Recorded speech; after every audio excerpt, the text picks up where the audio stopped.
So yes, we have four people with no real skill, are trying their best, but riding the insects is very difficult, and they tend to go where they want to in the proper direction, but not really directed by you very well anyway.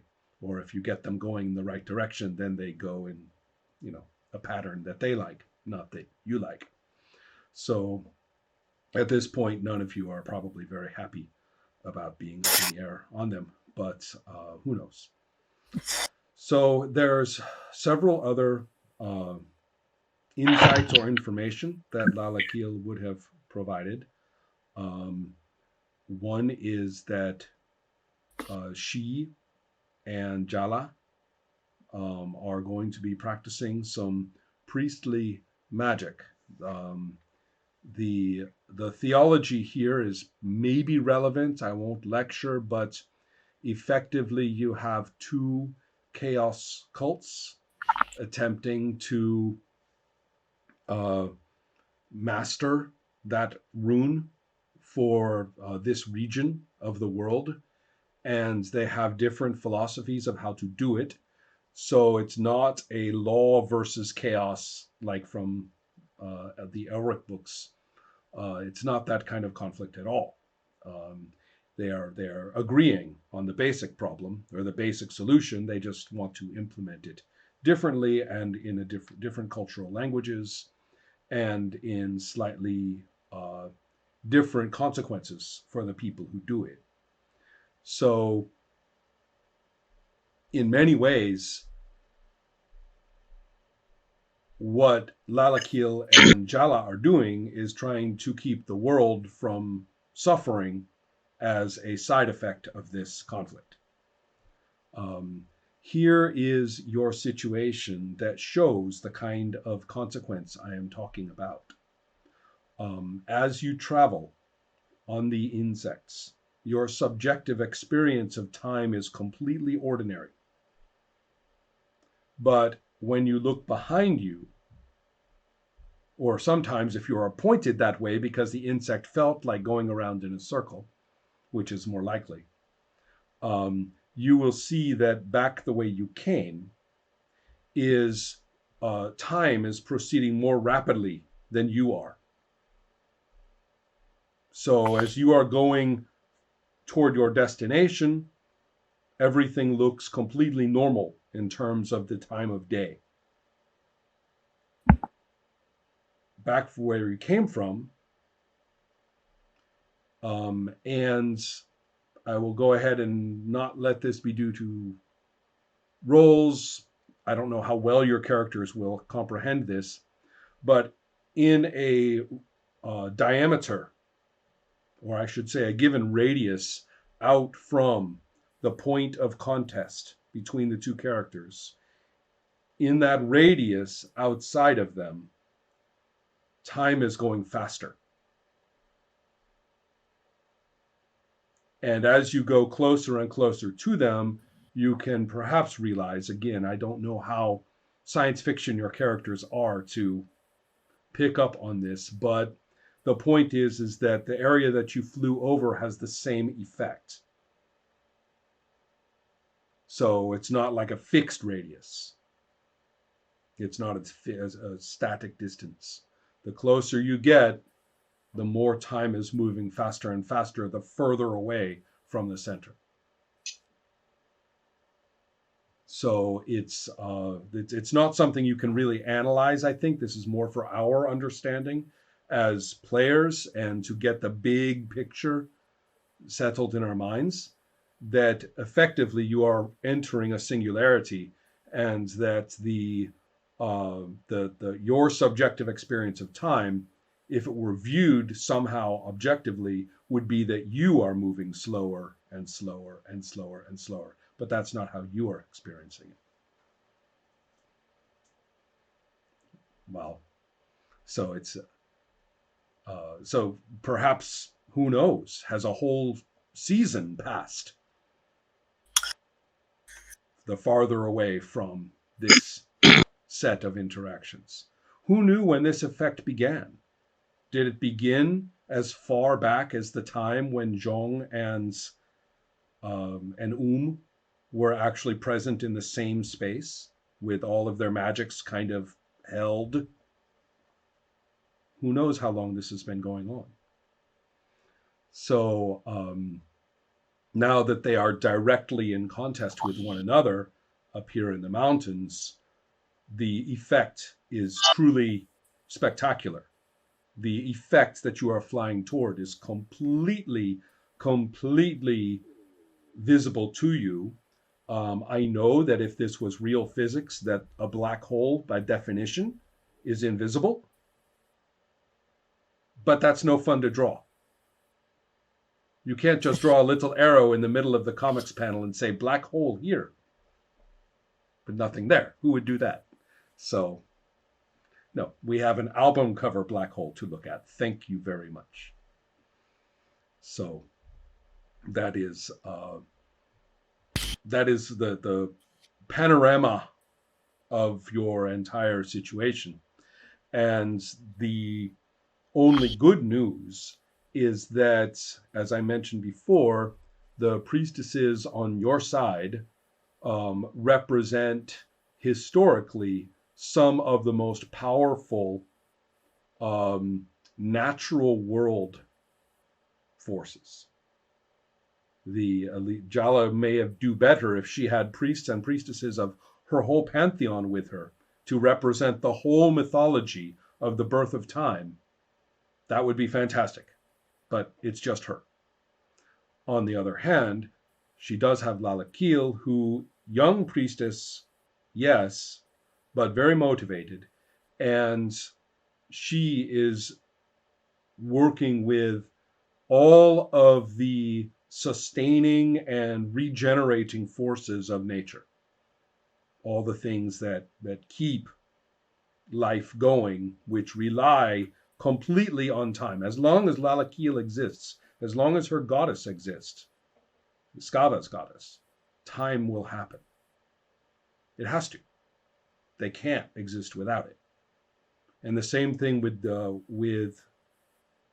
buried dead. If there is no time, how can you have the past? How can you have secrets? So they have thrown themselves into as much dedicated worship as they possibly can at the grove, in the village, and inside that huge stone giant. And Jala is no fool. Guess what she is holding right now? She is holding that skull, that chaos skull, and she is seeking every possible secret of Zhong's cult, effectively being a cosmic thief into the secrets of that cult through this skull. So that's another album cover right there, in my opinion.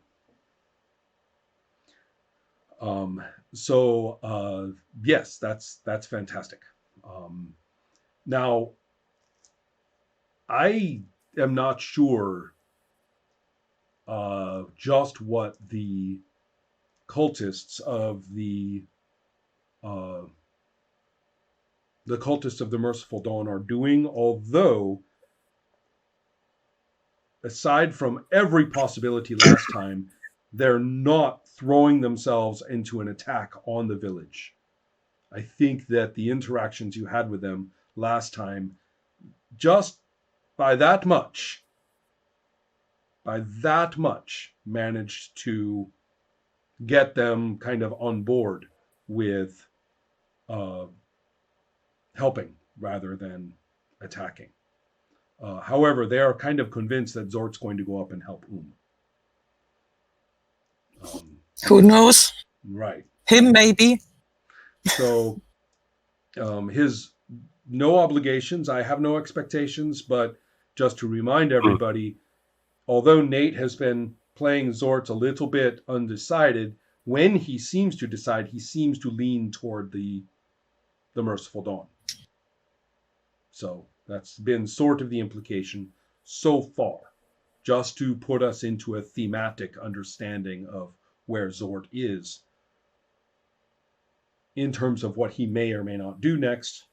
We don't know. Questions? 2 fast ones for the Game Master. Oh no. Well, sorry. No, it's okay. I'm teasing you because I'll probably clip this out. But in one of the other games I'm playing right now, you may have seen it. There are a couple of players who just cannot shut up about one more question. And I could send I thought Mikhail, I thought you were bad about this. Yeah, I thought Mikhail was bad about this. Mikhail, I forgive you everything. I remember that. Yeah. So go ahead. Questions? Yes, please. 1. The storage crystal. How does it work? I can use the power out of that to cast spells? Yes. How does it regenerate? It regenerates exactly as a body would do it. Good. Mm-hmm. Shimmer. Does it work against magical attacks? My understanding is that it does not. It will not protect you against the power of a power contest. Yes, that was a question. It's a visible. Okay, it's a visible effect only. Other questions? Anybody? No. I don't think so. Okay. Now you have come to the point where there's really nothing between you and the effect that we are talking about. And I will say this, that the 2 humans who are in contest are standing on separate pieces of this single mountain range, but the space they are in has literally warped and shrunk, so that although they are literally standing what is perhaps half a kilometer apart, they are experientially face to face. And every time that you are looking at the mountains, it's very hard to tell what the true distance is, and you also are perceiving them to be face to face. So the very perspective of space is completely destroyed at this time. And so they are also visually bleeding into one another. There are pieces or the parts that are kind of visually streaming and elongating into one another, and that is a slowly changing effect between them. So the precise, even their precise size is starting to become a little bit difficult. If you are trying to place yourself relative to them in distance by using your eyes, it will start to make you feel kind of sick and dizzy. It's hard to tell even how big they are, where. So you, however, subjectively on your insects feel like you are in completely normal space. You are spaced apart from one another in a fairly sensible way, and it doesn't seem too difficult.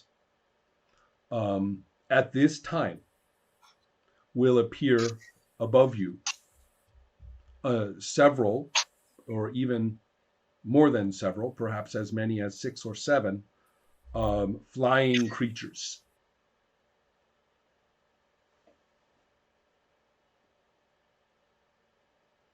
How big? Each one is about half the size of a person, but to carry that kind of size of creature, your wings will have to be pretty broad. So the wings are certainly much longer in their complete spread. They are longer than a person is tall. The appearance is, well, it's a lot like the flying archosaur, the pterodactyls. And they, with their long tails with the little thickened end, and with the I will show that you are dealing with a zoologist. They do have feathers. Or perhaps, just to get a little bit controversial, feather-like structures that resemble fur more than feathers. Very, very fine. Um, but they are patterned in, stripes and swirls because dinosaurs don't have to be boring anymore.